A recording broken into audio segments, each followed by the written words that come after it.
Kan mau 2024 dan saya punya kawan Bang Rahmat ini mau nyalon. Partainya tidak perlu kita sebut, ya kan? Tapi beliau akan mencoba kontestasi di Metro Timur. Di Metro Timur, Bang ya? Iya. Oke. Mengapa sih pemilu itu penting? Padahal kita tahu bahwa pemilu banyak tidak menghasilkan apa-apa.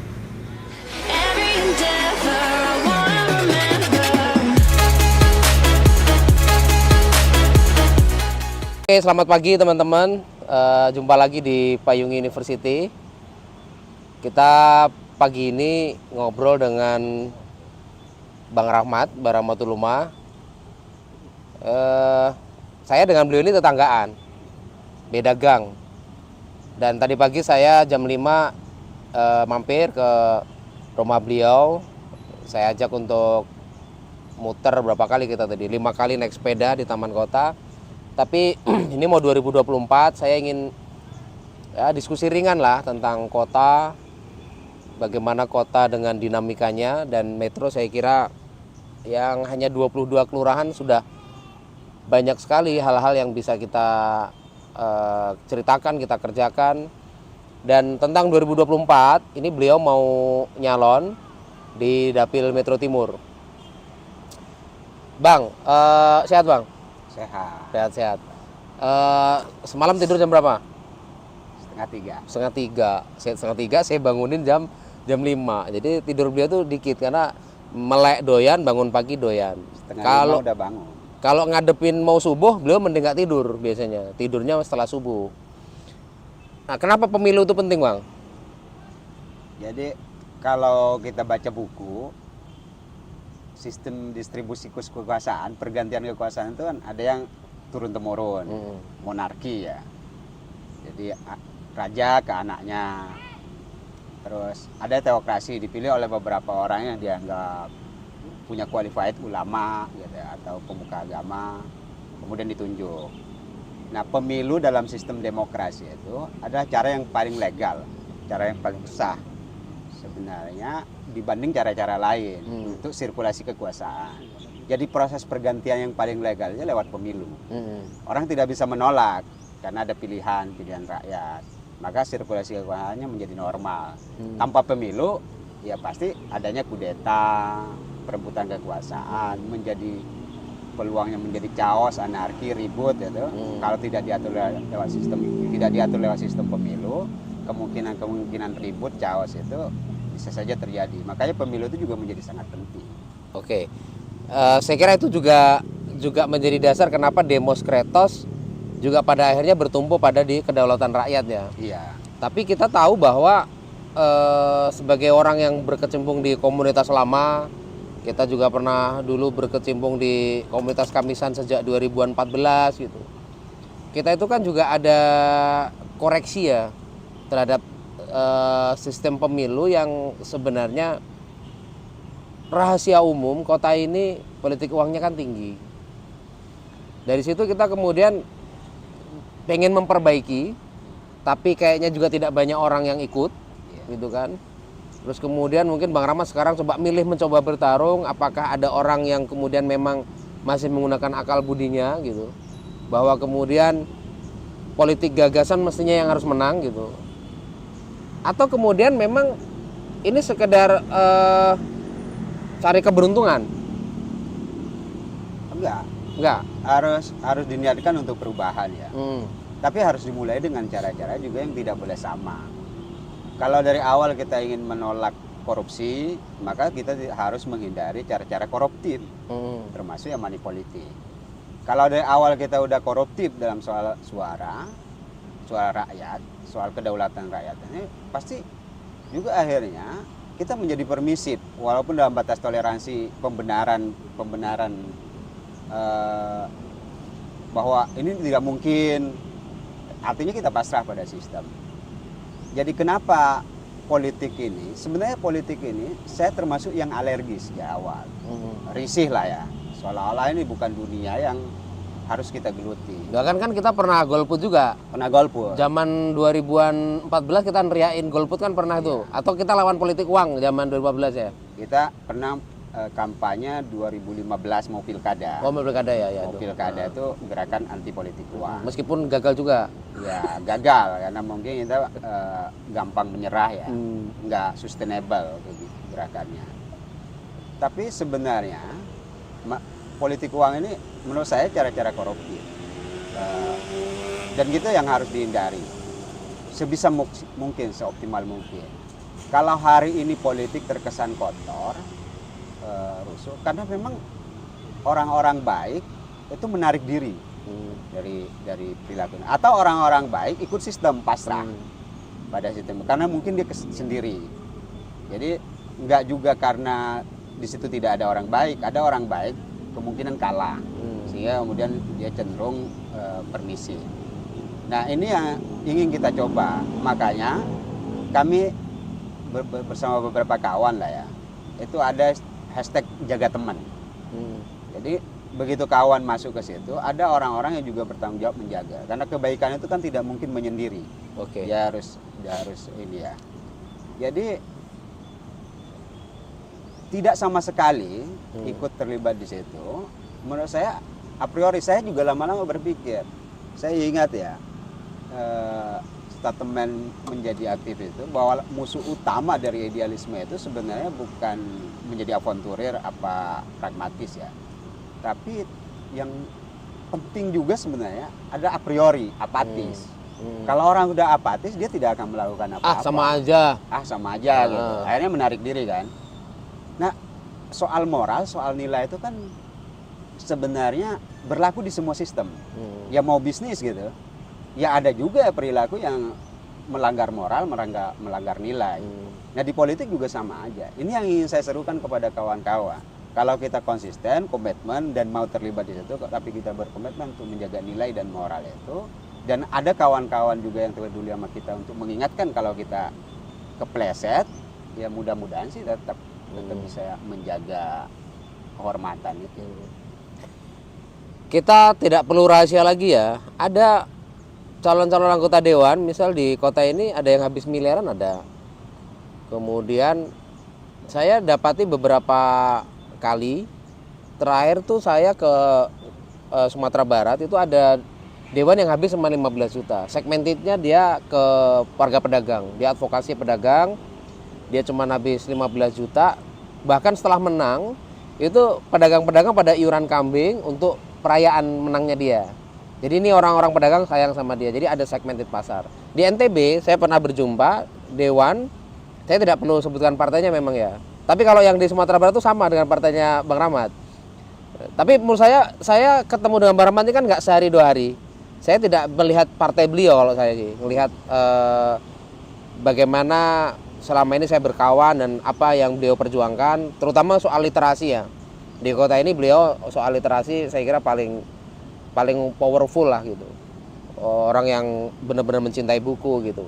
Pertanyaan saya kemudian, jaminan apa? Jaminan apa nih? Ketika beberapa kawan saya jadi dewan misal, kemudian sekarang Bang Rahmat coba mau maju gitu, sebenarnya yang mau Abang perjuangkan apa? Cari kekayaan kah?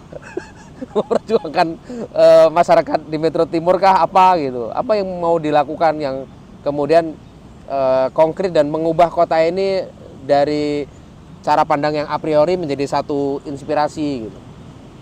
Sebenarnya klise ya. Kalau seperti itu kan pertanyaan sama aja dengan nanya visi misi apa program gitu ya. Pasti jawabannya tuh hal-hal yang ideal.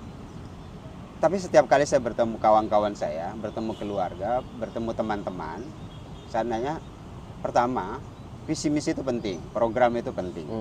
Tapi yang paling penting dari semua itu adalah track record. Makanya saya selalu katakan, kalau kawan-kawan punya optimisme, punya kepercayaan, jadi ada 2, ada trust, ada optimisme.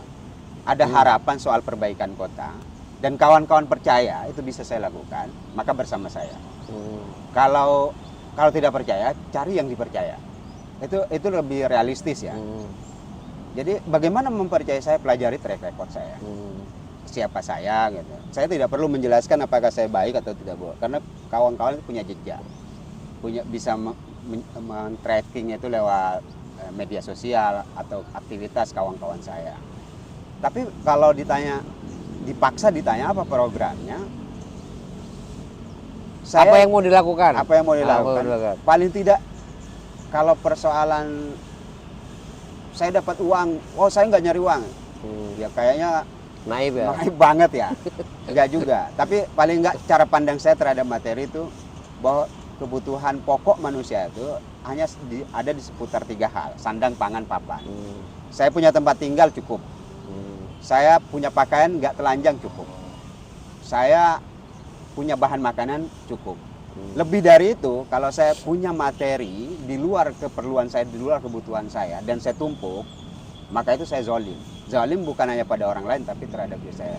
Karena materi yang bertumpuk, yang tidak jelas distribusinya, yang punya kecenderungan mendorong orang jahat. Dia beli narkoba, dia judi, dia main perempuan. Gitu. Kenapa? Karena uangnya berlebih dan dia berlebih dari kebutuhan dia, dan dia tidak tahu membelanjakannya untuk apa. Makanya gayanya menjadi sangat hedon kan.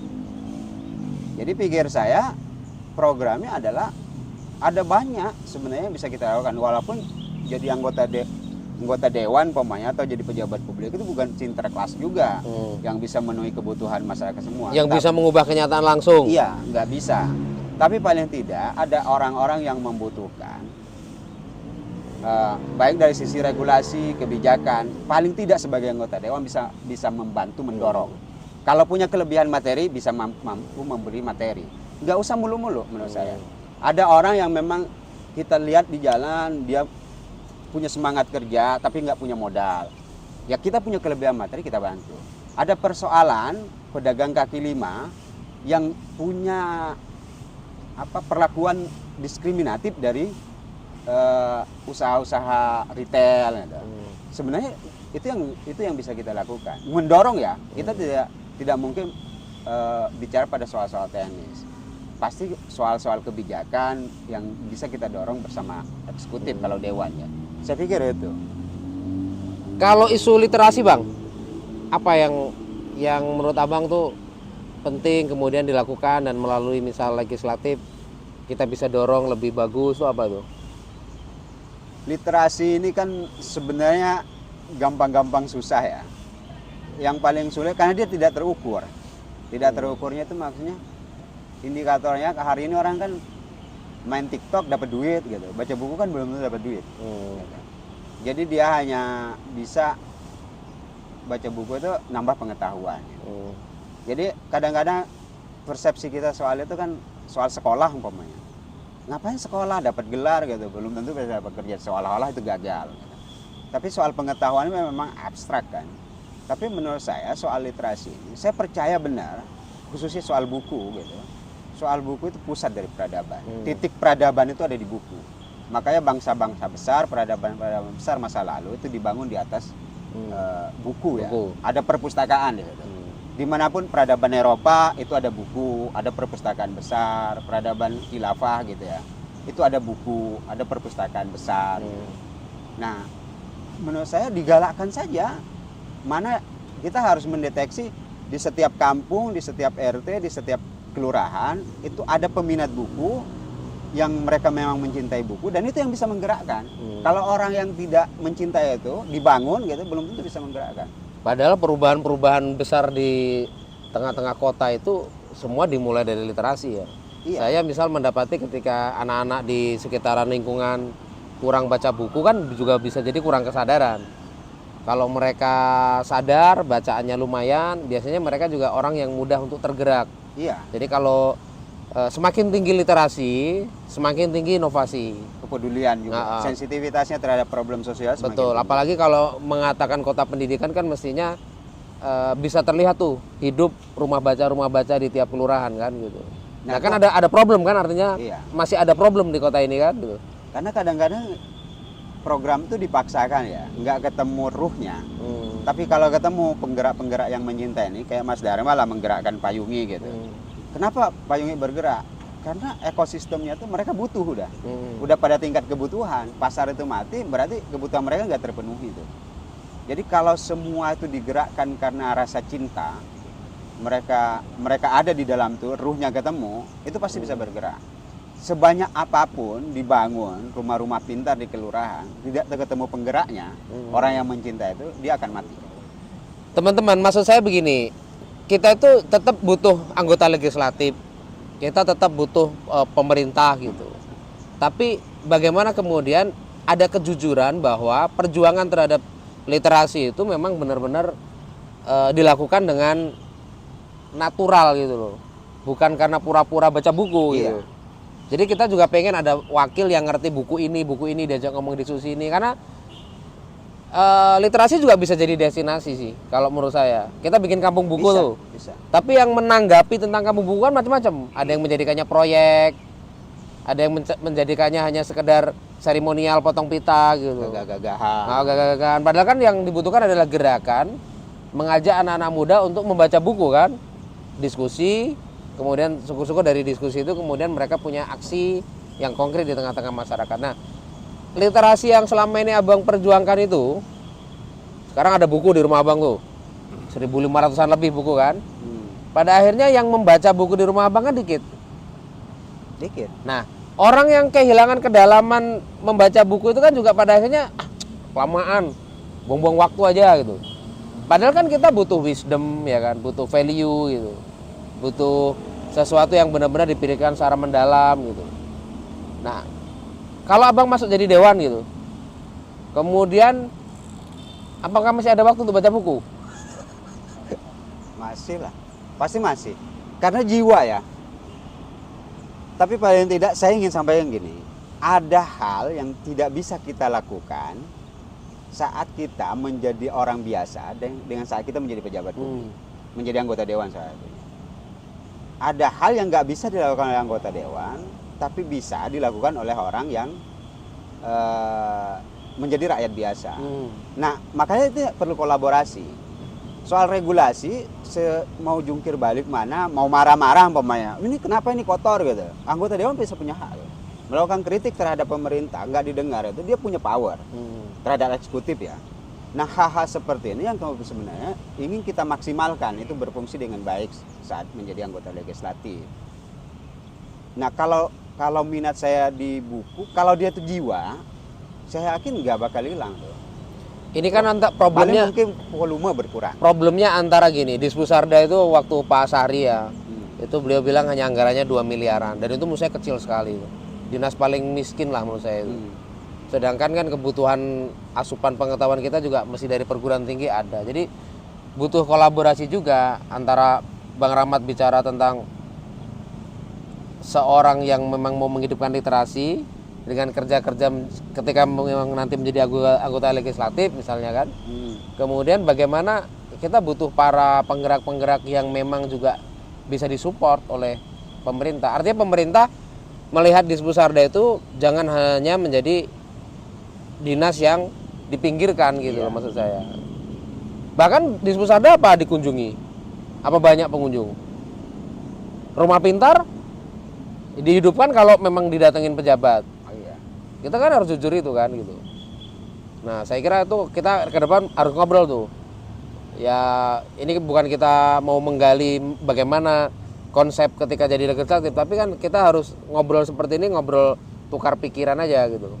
Toh kita kan bukan Superman, kita tidak bisa melakukan semuanya. Kita ini kan kalau bisa jadi super team kan. Dengan peran masing-masing itu kemudian kita bisa membangun kolektivitas ya kan, bareng-bareng gitu. Kemarin Pak Singgi itu bicara kolaborasi itu masih mengandung transaksi. Saya lebih percaya ke gotong royong kata beliau. Atau dia bikin istilah baru tuh Bang, namanya co-help. Co-help. Jadi kalau gotong royong itu semua itu berkorban, semua itu memberikan yang dimiliki masing-masing. Tapi kalau kolaborasi itu kata beliau ini masih mengandung unsur pragmatisme.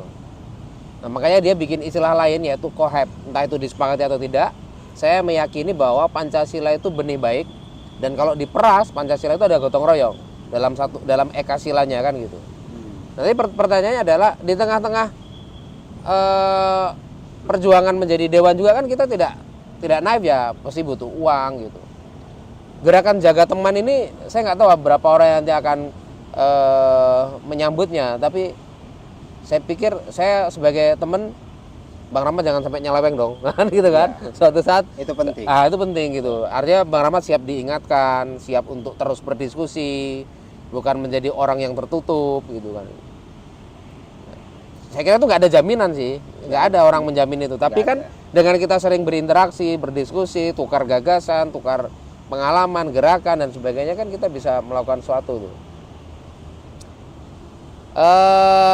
Saya kira itu dulu yang kita bisa diskusikan pada pagi hari ini.